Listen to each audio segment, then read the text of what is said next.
जय माता दी, जय मां कामाख्या। कामाख्ये वरदे देवी नीलवर्धवासिनी तम देवी जगत माता योनि मुद्रे नमस्तुते। कामाख्ये काम संपन्ने कामेश्वरी हर प्रिय कामनाम देहि में नित्यम कामेश्वरी नमस्तुते। कामदे काम रूपस्ते सुभगे सुर सेविते करोमि दर्शन देव्यं सर्व कामार सिद्धये। ओम जयंती मंगला काली भद्रकाली कपालिनी दुर्गा क्षमा शिवा दाती स्वाहा सदा नमस्तुते।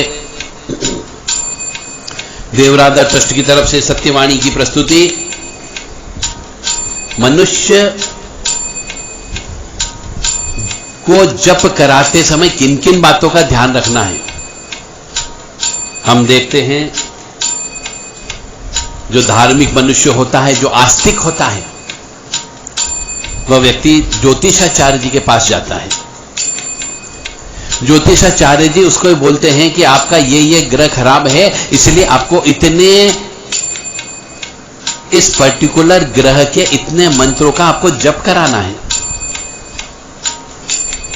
2-3 ग्रह तो हर मनुष्य के खराब होते हैं, और जब मनुष्य को तकलीफ आती, परेशानी आती, कष्ट आती, तभी वो ज्योतिषाचार्य के पास जाता है, अन्यथा नहीं जाता है। जब तक मनुष्य स्वस्थ रहता है, जब तक मनुष्य के पास पैसा रहता है, जब तक मनुष्य जो है सुखी रहता है, तब तक वह किसी ज्योतिषाचार्य तांत्रिक के चक्कर में नहीं पड़ता है। परंतु जब उसे कष्ट आना प्रारंभ हो जाते हैं, तब वो किसी ज्योतिषी के पास जाता है, और ज्योतिषाचार्य जी उसको जप करने का रिक्वेस्ट करते हैं कि ये जप करा लीजिए, ये पूजा करा लीजिए, आपके कष्ट कम हो जाएंगे। तो मनुष्य को ये ज्ञान नहीं होता है कि जप कराने के क्या नियम है। वो तो आज के आधुनिक युग में जी रहा है, उसने ये पढ़ा ही नहीं, क्योंकि उसने न वेद का श्रवण किया, न पुराणों का श्रवण किया, और न किसी कार्यक्रम के अंदर वो कभी शामिल रहा, और न उसे धर्म का ज्ञान है, क्योंकि उसने धर्म की शिक्षा ही नहीं ली है। और कुछ मनुष्य ऐसे भी हैं जो दूसरे धर्म के हैं, जिनको सनातन धर्म का ज्ञान नहीं, हिंदू धर्म का ज्ञान नहीं, वो मनुष्य भी जब परेशानी आती है तो हमारे इस 9 ग्रह का जप करवाते हैं। तो उनको ये ज्ञान नहीं होता है कि जप कराते समय किन किन बातों का ध्यान रखना चाहिए। तो आज हम सभी धर्म प्रेमी बंधुओं को यह बताने जा रहे हैं कि जप कराते समय किन किन बातों का ध्यान रखें, क्योंकि आप में से बहुत से व्यक्तियों ने जप करवाए होंगे और जप कराने का कभी कभी रिजल्ट बिल्कुल भी नहीं मिला होगा।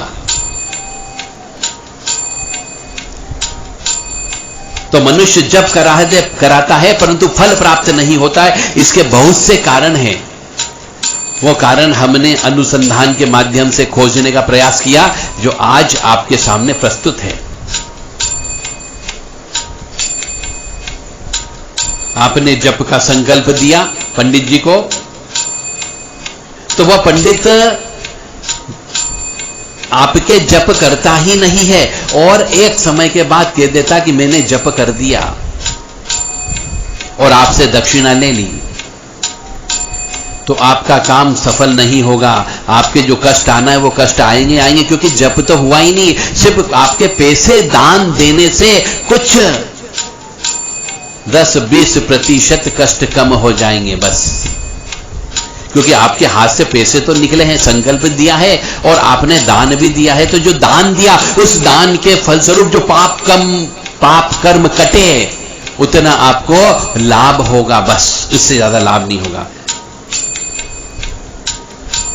या तो जो ब्राह्मण संकल्प लेता है वह कम जप करता है और साथ ही दशांश हवन नहीं करता है, तो भी आपको जप का फल प्राप्त नहीं होता है। और जप करने के नियम का पालन करना चाहिए।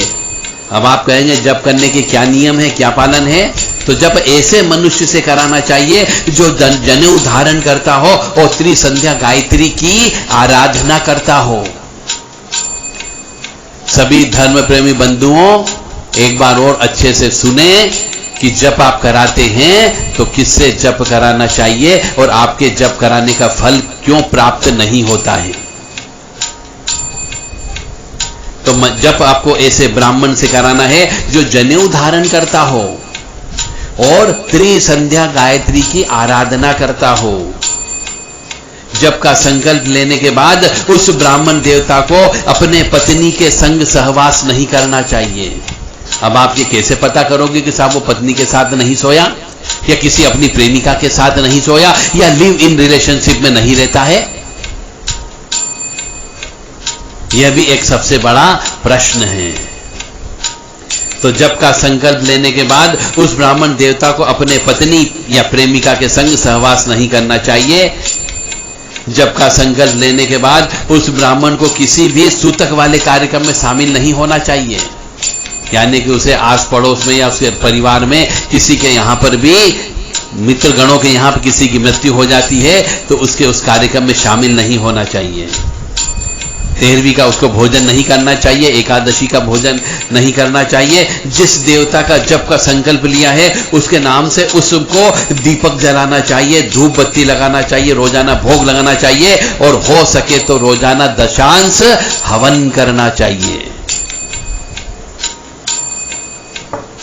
संकल्प लेने वाले देवता की स्तुति गाना चाहिए, उसका ध्यान करना चाहिए, उसका अर्चन करना चाहिए, और प्रथम दिन षोडश उपचार पूजन करके फिर रोजाना पंचोपचार पूजा करना चाहिए। यदि इन नियमों का पालन करता है तो आपके जप फलदायी है, अन्यथा फलदायी नहीं है।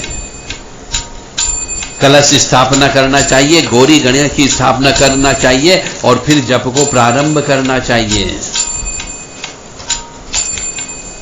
और जिसको जप दिया है वह ब्राह्मण देवता चरित्रहीन नहीं होना चाहिए।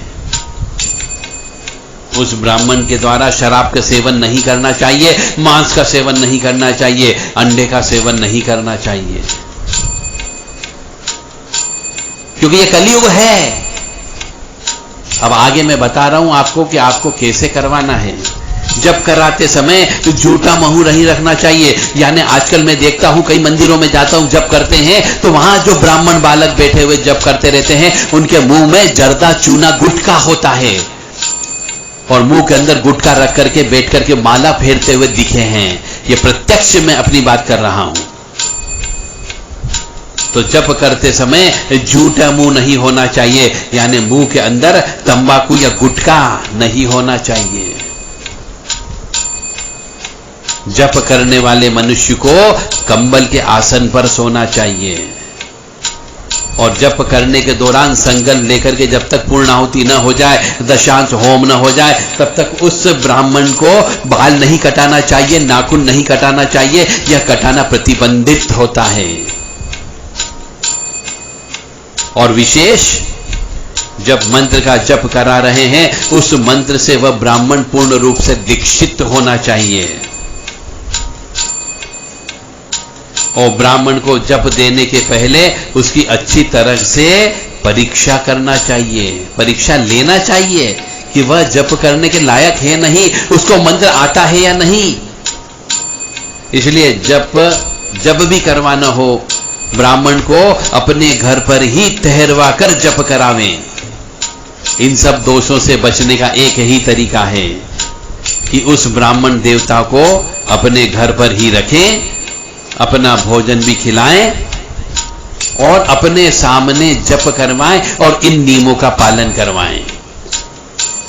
जप पूर्ण होने पर दशांश हवन कराना चाहिए। हवन का भी दशांश का 1/10 तर्पण करना चाहिए, और तर्पण के भी दशांश का मार्जिन करना चाहिए, और मार्जिन के भी दशांश का ब्राह्मण भोजन या कन्या भोजन कराना चाहिए।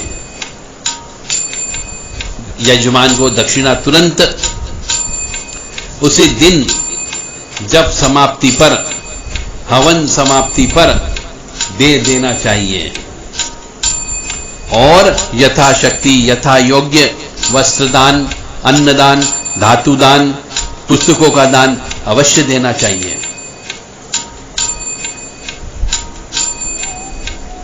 दान देने से पाप कटते हैं, और पाप कटने से सुख मिलता है। जब सुख आता है तो शांति आती है, और शांति आती है तो लक्ष्मी आती है। इसलिए दान अवश्य दें। जय माता दी, जय मां कामाख्या। दुर्गति नाशिनी दुर्गा जय जय, काल विनाशिनी काली जय जय, उमा रमा ब्रह्माणी जय जय, सीता राधा रुक्मणी जय जय, दुर्गति नाशिनी दुर्गा जय जय, काल विनाशिनी काली जय जय, उमा रमा ब्रह्माणी जय जय, सीता राधा रुक्मणी जय जय। जय मां कामाख्या।